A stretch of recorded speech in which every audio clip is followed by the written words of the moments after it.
নমস্কার। ২৯ এপ্রিল তৃতীয় দফার ভোট।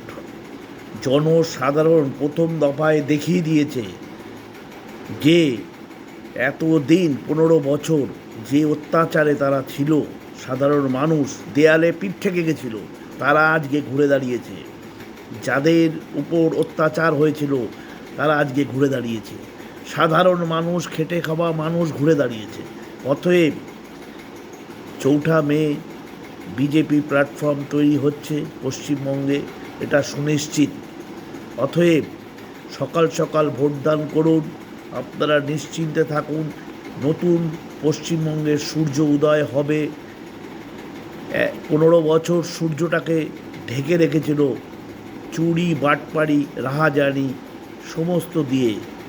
অতএব সভ্যতা, ভদ্রতা ফিরে আসবে পশ্চিমবঙ্গের মধ্যে। অতএব যে সমস্ত ইলেকট্রিক বিল, গ্যাসের বিল থেকে আরম্ভ করে আস্তে আস্তে সব দেখবেন নিউট্রালের মধ্যে।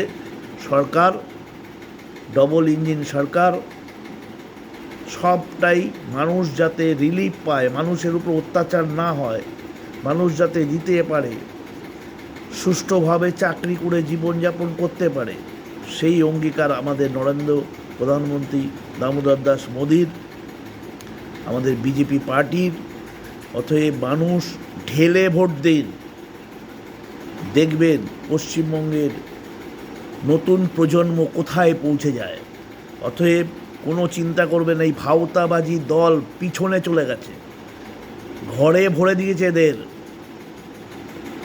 অতএব নিশ্চিন্তে ভোট দিন। সমস্ত মানুষ যাদের মধ্যে দ্বিধাদ্বন্দ্ব আছে তারা এগিয়ে আসুন। যারা তৃণমূলকে ভালোবাসেন তারাও জনস্বার্থের, মানুষের ভালোবাসার জন্য এগিয়ে আসুন। তারা তৃণমূলকে ভোটটা দিয়ে ভোটটা নষ্ট করবেন না। আপনারা ভোটটা দিন বিজেপিকে। নমস্কার।